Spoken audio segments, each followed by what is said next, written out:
श्री शिवाय नमस्तु भयम। दोस्तों, जैसा कि आप सभी लोग जानते हैं कि 3 मार्च 2026 यानी मंगलवार को पड़ रही है फाल्गुन महीने की पूर्णिमा व्रत और साल का पहला बड़ा चंद्र ग्रहण। और दोस्तों, यह वह तिथि है जो फाल्गुन महीने में पड़ने वाली सबसे बड़ी तिथि है, क्योंकि यह मंगलवार के दिन पड़ रही है और हमारे हिंदू धर्म में इसका बहुत ही बड़ा और विशेष महत्व होता है। पूज्य गुरुजी ने कहा है कि अगर कभी भी मौका लग जाए और फाल्गुन महीने की पूर्णिमा तिथि मंगलवार को पड़ जाए तो आप लोगों को सिर्फ और सिर्फ 11 गेहूं के दाने वाला उपाय तो अवश्य ही करना चाहिए, क्योंकि इन दोनों तिथियों का संयोग बहुत ही कम आता है। इसी के साथ दोस्तों, गुरुजी ने कहा है कि जब भी फाल्गुन महीने की पूर्णिमा तिथि पड़े तो आप लोगों को सिर्फ और सिर्फ 11 गेहूं के दाने वाला उपाय तो अवश्य करना। यह उपाय इतना खास है कि अगर आपने सही मुहूर्त पर सही क्रिया अनुसार 11 गेहूं के दाने वाला उपाय कर लिया, जो प्राचीन काल के समय का महा उपाय है, तो मान के चलिए दोस्तों, महादेव जी के आशीर्वाद से आपके जीवन का कितना ही बड़ा दुख हो, उससे आपको मुक्ति मिल जाएगी। आपकी कोई भी मनोकामना हो, मान लीजिए आप नौकरी की तैयारी कर रहे थे तो आपकी नौकरी लग जाएगी, आपका बंद पड़ा व्यापार चल पड़ेगा। और दोस्तों, आप जिस बीमारी से आप बहुत दिनों से परेशान थे, उस बीमारी से आपको मुक्ति मिल जाएगी। आपके जीवन में धन आना शुरू हो जाएगा, आपके जीवन में धन आने के नए नए रास्ते खुल जाएंगे।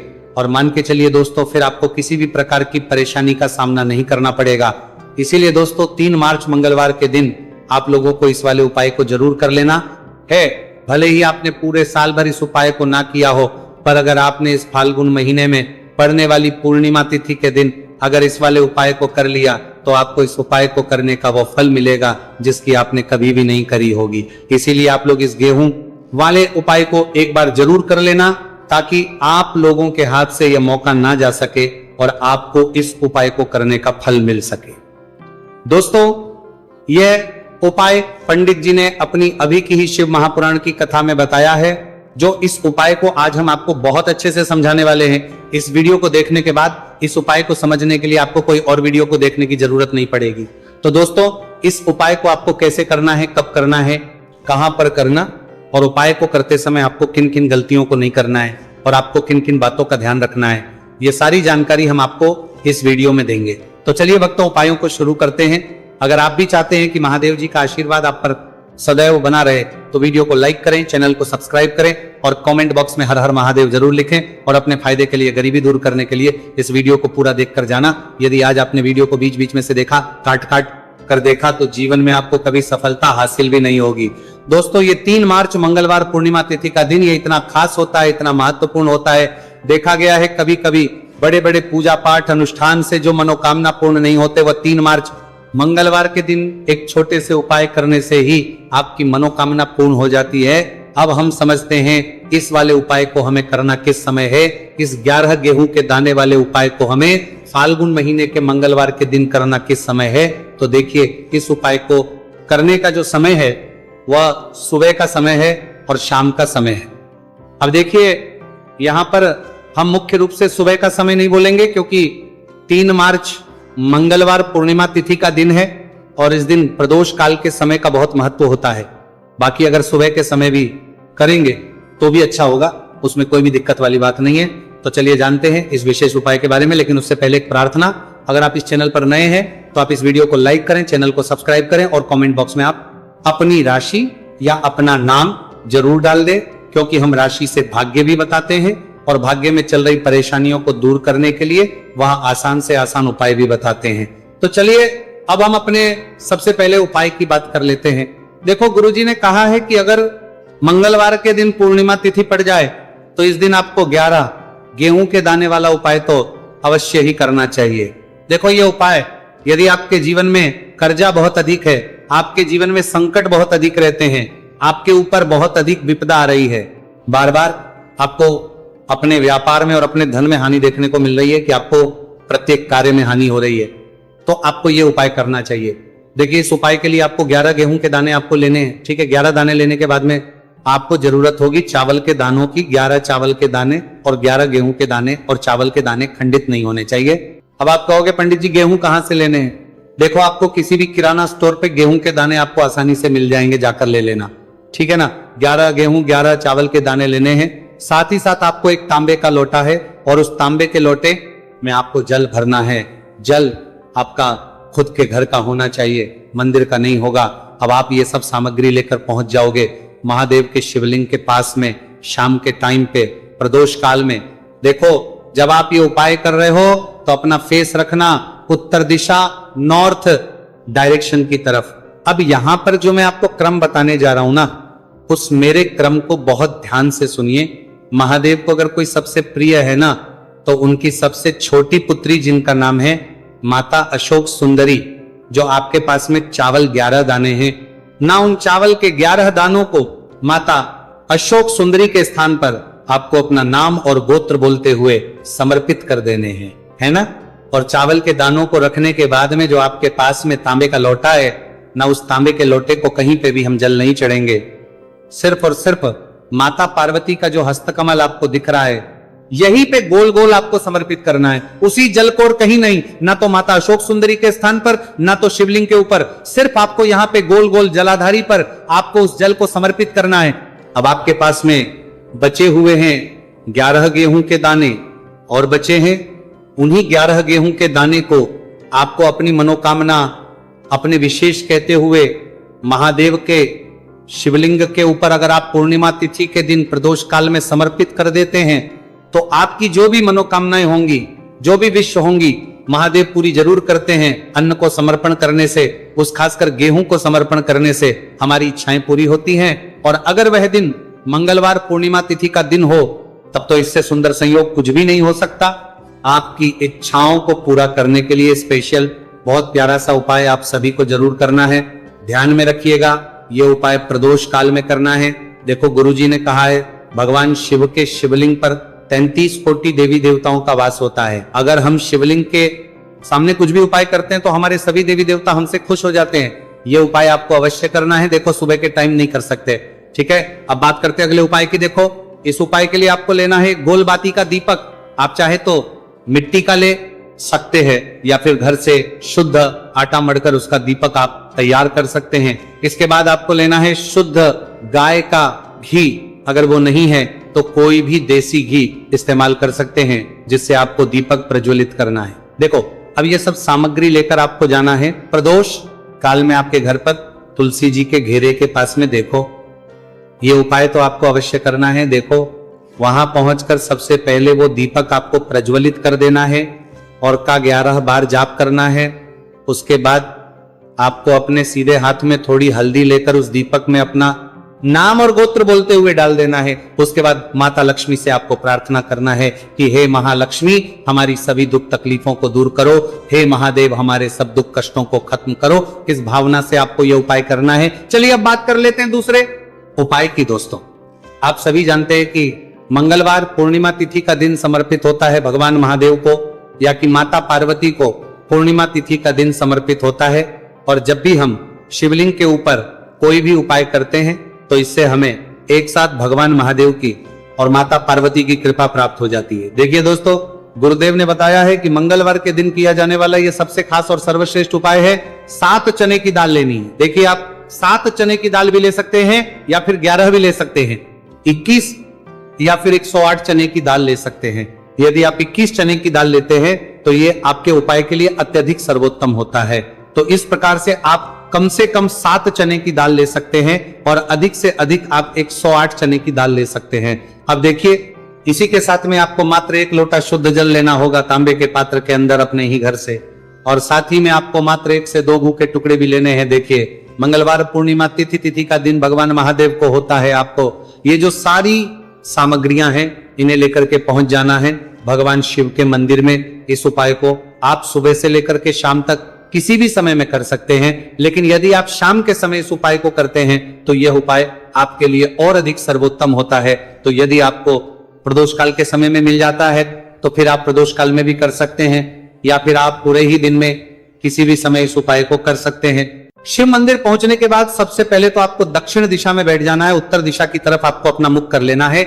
लेकिन यदि शिवालय में भीड़ है, शिव मंदिर में भीड़ है, तो फिर आप किसी भी दिशा में बैठकर इस उपाय को कर सकते हैं। तो देखिए सबसे पहले आपके पास जो गुड़ के टुकड़े हैं, जो आप गुड़ के टुकड़े लेकर के आए थे, उन्हें आपको शिवलिंग के सामने ही जो आपके पास एक लोटा जल है उस पात्र में आपको ये गुड़ के टुकड़े डाल देना है।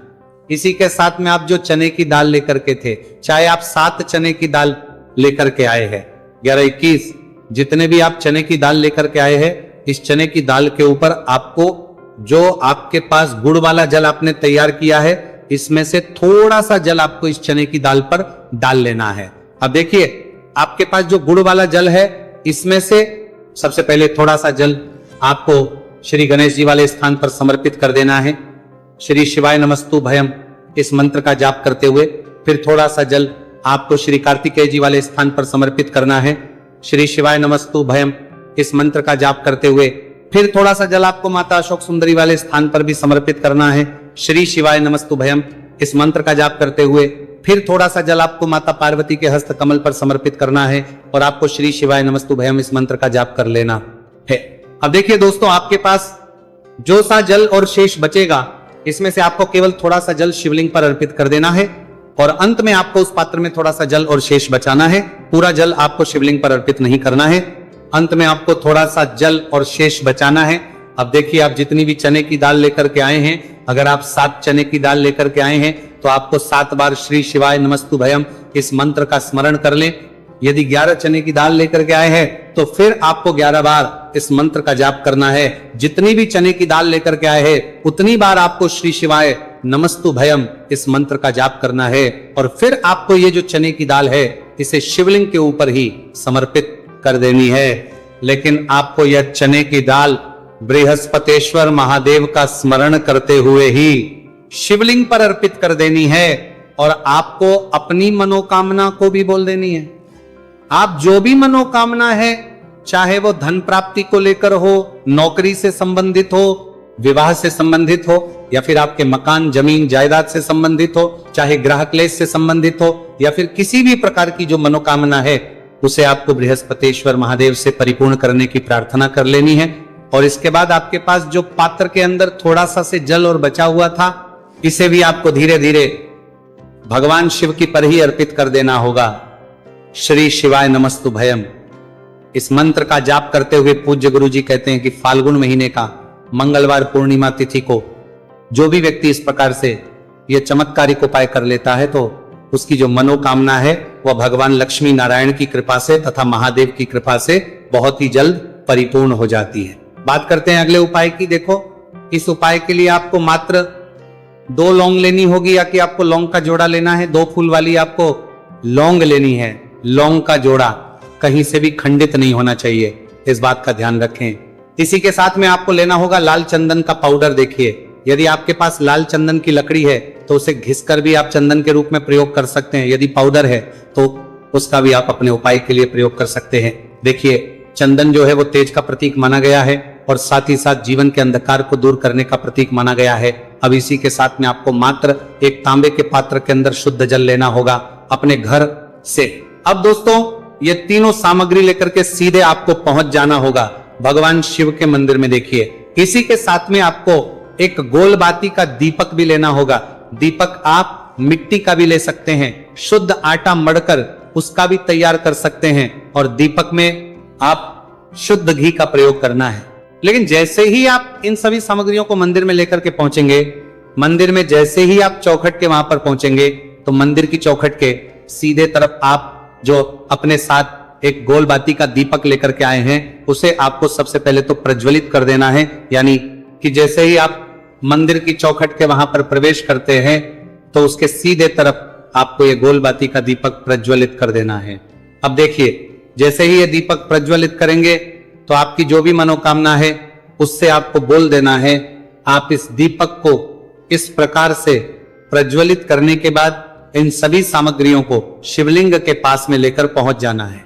अब देखिए दोस्तों, आपके पास जो एक तांबे के पात्र के अंदर शुद्ध जल है, उसमें से आपको केवल आधा लोटा जल ही भगवान शिव के शिवलिंग पर अर्पित करना है। आधा लोटा जल आपको उसी पत्र के अंदर बचा लेना है।